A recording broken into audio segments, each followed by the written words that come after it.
बिस्मिल्लाहिर्रहमानिर्रहीम। अस्सलामुअलैकुम। उम्मीद है आप सब खैरियत से होंगे। वेलकम करता हूं आपको अपने चैनल मोहम्मद यासिर जॉब दुनिया में। दोस्तों, आज सेंट्रल ऑर्डिनेंस डिपो काला झेलम में कुछ वैकेंसीज़ की अनाउंसमेंट हुई है, तो इसमें मुकम्मल डिटेल से बात करेंगे। इनके लिए तालीमी काबिलियत क्या चाहिए, तजर्बा कितना चाहिए, कौन कौन सी जॉब्स हैं, अप्लाई कैसे करना है, तो मुकम्मल डिटेल से बात करेंगे। तो लास्ट तक आप मेरे साथ जुड़े रहिए और मेरा चैनल सब्सक्राइब कीजिए ताकि रोज़ाना जो भी मैं अपने चैनल पर गवर्नमेंट और प्राइवेट जॉब से रिलेटेड वीडियोस अपलोड करता हूं वो आपको बर वक्त मिलती रहें। तो चलिए, सबसे पहले मैं आपको इनकी एडवर्टाइजमेंट दिखा देता हूं। दोस्तों, मैंने आपके सामने इनकी एडवर्टाइजमेंट ओपन कर ली हैं। ये जो जॉब्स हैं ये सेंट्रल ऑर्डिनेंस डिपो झेलम के लिए हैं। हम इसकी पहले पोस्ट देख लेते हैं कौन कौन सी पोस्ट हैं। तो इसमें डेटा एंट्री ऑपरेटर के लिए जॉब्स हैं, स्टोर कीपर के लिए हैं, अपर डिवीज़न क्लर्क है, असिस्टेंट स्टोर कीपर है और स्टोर मैन है। ये 5 किस्म की वैकेंसीज़ की अनाउंसमेंट हुई है। तो इसकी थोड़ी डिटेल देख लेते हैं। डेटा एंट्री ऑपरेटर की एक ही वैकेंसी है और इसके लिए जो क्वालिफ़िकेशन और एक्सपीरियंस मांगा हुआ है, आपके पास सेकंड क्लास या ग्रेड सी बैचलर डिग्री होनी चाहिए कंप्यूटर साइंस में, मैथमेटिक्स या स्टैटिस्टिक्स या फिज़िक्स या इंफॉर्मेशन टेक्नोलॉजी में HEC से रिकॉग्नाइज्ड यूनिवर्सिटी से। अगर आप इन फील्ड में से किसी भी सब्जेक्ट में आपके पास बैचलर डिग्री है तो आप डेटा एंट्री ऑपरेटर के लिए अप्लाई कर सकते हैं। इसके लिए जो मिनिमम टाइपिंग स्पीड है वो 10,000 वर्ड्स हैं पर आवर। ठीक है, 1 घंटे में 10,000 वर्ड्स आप लिख सकते हो। और इनका आपने डिपार्टमेंटल जो एंट्रेंस एग्ज़ाम होगा वो लाजमी पास करना होगा। और ये जो डेटा एंट्री ऑपरेटर का ये जो कोटा है ये सिंध रूरल के लिए रखा हुआ है।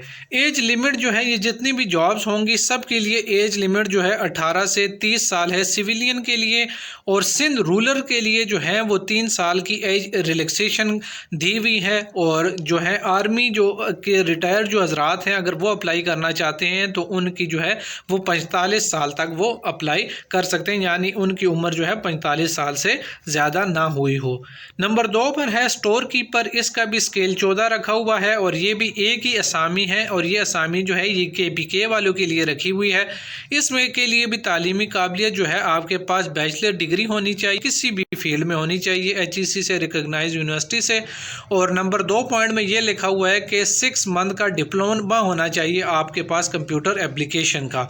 और आपने इनका डिपार्टमेंटल जो एंट्रेंस एग्ज़ाम होगा वो लाजमी पास करना होगा। नंबर 3 पर है अपर डिवीज़न क्लर्क। इसके लिए जो है ये 3 असामियाँ हैं और इसका स्केल 13 रखा हुआ है। इसके लिए आपकी तालीम जो है वो इंटरमीडिएट होना चाहिए और मिनिमम जो टाइपिंग स्पीड है वो 30 वर्ड पर मिनट होनी चाहिए। और MS ऑफिस का आपके पास 6 मंथ्स का जो डिप्लोमा होता है वो होना चाहिए। और तीसरे पॉइंट में ये लिखा हुआ है कि NITB कोर्स जो है आपने प्रोबेशन पीरियड के अंदर पास करना होगा। और इनका जो डिपार्टमेंटल एग्ज़ाम होगा वो भी आपने लाजमी पास करना होगा। एज के बारे में मैं बार बार नहीं बताऊंगा, मैंने पहले बता दिया है कि एज जो है वो सब के लिए सिविलियन 18 से 30 साल के लिए रखा हुआ है। और ये जो अपर डिवीज़न क्लर्क है, ये जो कोटा है एक सिंध रूरल का है, एक सिंध अर्बन का है और एक KPK का है। उसके बाद नंबर 4 पर असिस्टेंट स्टोर कीपर है। इसके लिए 9 स्केल रखा हुआ है। इसकी 2 असामियाँ हैं, एक सिंध रूरल के लिए है और एक KPK के लिए है। इसके लिए तालीमी काबिलियत जो है वो मैट्रिक चाहिए, कंप्यूटर आपको चलाना वगैरह आना चाहिए और आपने इनका एग्ज़ाम पास करना होगा। आखिरी जो असामी है वो स्टोर मैन की है। इसके लिए जो स्केल 7 रखा हुआ है और ये एक ही असामी है। गिलगित बल्तिस्तान और फाटा वालों के लिए ये एक ही असामी है।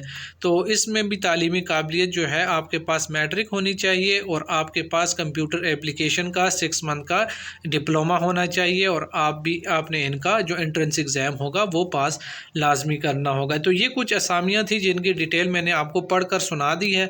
अब इसमें अप्लाई कैसे करना है? अप्लाई करने का तरीका ये है कि आपने एक दरख्वास्त लिखनी होगी। दरख्वास्त अगर आप स्टोर मैन के लिए या डेटा एंट्री ऑपरेटर के लिए अप्लाई कर रहे हैं तो वो आपने उसको मुकम्मल उसमें अपनी डिटेल बतानी है। दरख्वास्त के साथ आपने अपना CNIC, डोमिसाइल और एजुकेशन के जितने भी डॉक्यूमेंट्स हैं या एक्सपीरियंस के जितने भी डॉक्यूमेंट हैं उनके साथ जो है 100 रुपये का पोस्टल ऑर्डर बनवाना होगा। ये जो पोस्टल ऑर्डर है ये आपने सेंट्रल ऑर्डिनेंस डिपो काला झेलम के नाम पर बनवाना होगा और ये जो है इनके एड्रेस को भेजना होगा। इनका एड्रेस भी ये देखें, कमांडेंट COD काला झेलम, इनके एड्रेस पर आपने ये सेंड करना होगा। और जब ये लिफाफे में आपने लाजमी जो है अपना फ़ोन नंबर और जिस जॉब के लिए आप एप्लीकेशन दे रहे हैं तो उस असामी का नाम आपने लाजमी के ऊपर मेंशन करना है, ताकि ये आपसे फिर अगर रब्ता करें, इंटरव्यू या टेस्ट के लिए बुलाएं तो आपके साथ रब्ता इनका हो सके। अगर कोई गवर्नमेंट मुलाजमीन अप्लाई करना चाहते हैं तो वो प्रॉपर चैनल के थ्रू अप्लाई करें, NOC लेकर अप्लाई करें।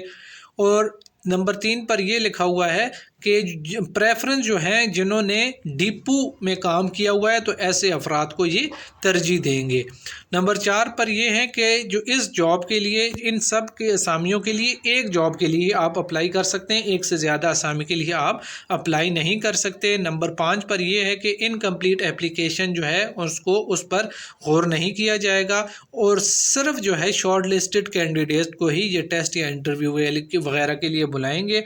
और टेस्ट इंटरव्यू के लिए जब आएंगे आप तो आप अपने साथ ओरिजिनल डॉक्यूमेंट्स वगैरह लेकर आएँ और आपको जो है TA वगैरह नहीं दिया जाएगा। और आखिरी पॉइंट ये है कि गवर्नमेंट पॉलिसी के मुताबिक जो है 10% जो है स्पेशल कोटा होगा वो वुमेन के लिए और 5% जो होगा वो नॉन मुस्लिम या माइनॉरिटीज़ के लिए और 2% जो कोटा होगा वो डिसेबल पर्सन के लिए भी रखा हुआ है।